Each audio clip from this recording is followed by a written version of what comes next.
Kaleshwaram project పనికిరాదని దుష్ప్రచారం చేసిన ముఖ్యమంత్రి రేవంత్ రెడ్డి ఏ ముఖంతో మూసీ ప్రక్షాళనకు మల్లన్న సాగర్ నుండి నీళ్లు తీసుకెళ్తున్నాడో ప్రజలకు సమాధానం చెప్పాలని బీఆర్ఎస్ రాష్ట్ర కార్యదర్శి రాధాకృష్ణ శర్మ డిమాండ్ చేశారు.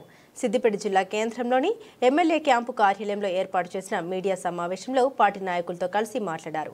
మల్లన్న సాగర్ నుండి నీళ్లు తీసుకెళ్తున్న ముఖ్యమంత్రి రేవంత్ రెడ్డికి మల్లన్న సాగర్ వద్ద శంకుస్థాపన చేసేందుకు ముఖం లేకనే గండిపేట వద్ద శంకుస్థాపన చేస్తున్నారన్నారు.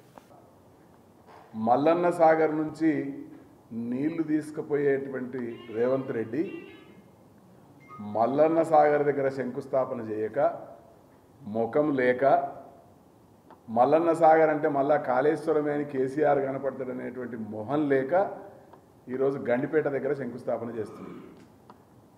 శంకుస్థాపన చేసే ముందు రేవంత్ రెడ్డి మల్లన్న సాగర్లో స్నానం చేసి కొమరెల్లి మల్లికార్జున స్వామి దగ్గరికి వచ్చి ముక్కు నేలకు రాసి చెంపలేసుకొని శంకుస్థాపన చేయాలి.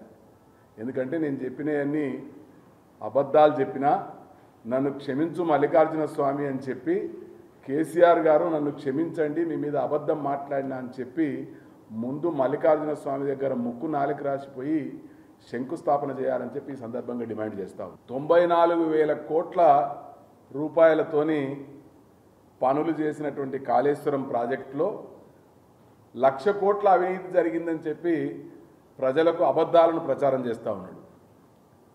94,000 కోట్ల రూపాయలతో చేసినటువంటి పనిలో అవినీతి జరిగిందని చెప్తే ఇవాళ జరిగేటువంటి పంపింగ్ ఎక్కడి నుంచి జరుగుతూ ఉంది, అన్నపూర్ణ రిజర్వాయర్ ఎట్లా కట్టిండ్రు, రంగనాయక సాగర్ ఎట్లా కట్టిండ్రు, నువ్వు నీళ్లు తీసుకుపోతా అని చెప్పేటువంటి మల్లన్న సాగర్ నిర్మాణం ఎట్లా చేసిండ్రు, మరి ఈ పనులన్నీ గాలికే అయినాయా, నువ్వు చెప్పే మాటలు అబద్ధాలా కాదా ఒకసారి ప్రజలకు వివరణ ఇవ్వాలని చెప్పి ఈ సందర్భంగా డిమాండ్ చేస్తూ ఉన్నాం. ఒకవేళ నీకు నిజాయితీ ఉంటే మల్లన్న సాగర్ నుంచి నువ్వు తీసుకుపోయేటువంటి నీళ్ళు ఎక్కడియో ప్రజలకు సమాధానం చెప్పాలి. నువ్వు శంకుస్థాపనలు వేసుకుంటూ పోతా ఉన్నావు.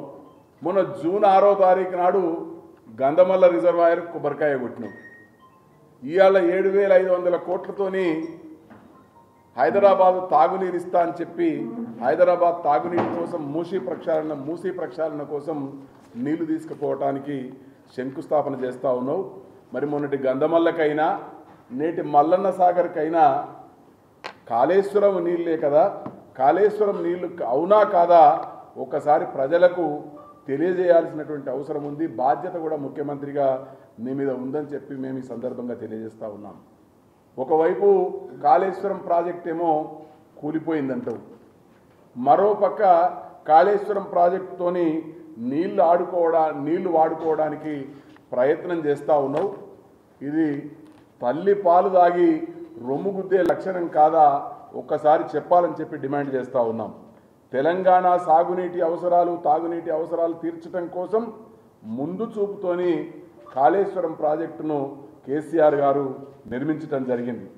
మళ్ళీ కాళేశ్వరంలో నువ్వు తీసుకుపోయే ఒక మల్లన్న సాగర్ మాత్రమే కాదు, మేడిగడ్డ కానీ అన్నారం కానీ సుందిళ్ల బ్యారేజీలతో పాటు అనేక రిజర్వాయర్లు పంపులు అదేవిధంగా 1,000 కిలోమీటర్ల కాలువలను కూడా ఏర్పాటు చేసింది కేసీఆర్ కాదా అని చెప్పి ఒకసారి ఆలోచన చేయాలని చెప్పి డిమాండ్ చేస్తూ ఉన్నాం. 600 మీటర్ల ఎత్తుకు ఎక్కడో 80 మీటర్ల లెవెల్లో ఉన్నటువంటి నీళ్లను 600 మీటర్ల ఎత్తుకు కొండపోచమ్మ సాగర్కి తీసుకొచ్చి నీళ్ళనిచ్చినటువంటి ఘనత కేసీఆర్ గారిది కాదా అని చెప్పి ఈ సందర్భంగా మేము తెలియజేస్తూ ఉన్నాం. కాళేశ్వరం ప్రాజెక్టు ద్వారా 1 ఎకరాకు నీళ్లు రాలేదని చెప్తా ఉన్నావు. ఇవాళ తెలంగాణ కోసం తాగునీటిని సాగునీటి ఇచ్చినటువంటి ఘనత కేసీఆర్ గారిది కాదా అని చెప్పి మేము ప్రశ్నిస్తూ ఉన్నాం. ఇవాళ తాగునీటిని ఇచ్చేటువంటి జిల్లాలలో సిద్దిపేటతో పాటు యాదాద్రి భువనగిరి, జనగామ, మేడ్చల్ జిల్లాలకు తాగునీటిని ఇచ్చినటువంటి ఘనత కూడా కాళేశ్వరం ప్రాజెక్టుదే కేసీఆర్ గారిదే అని చెప్పి కూడా ఈ సందర్భంగా తెలియజేస్తూ ఉన్నాం.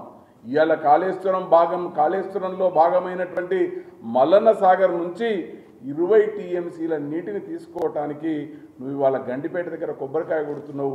ఏ ముఖం పెట్టుకుని కొబ్బరికాయ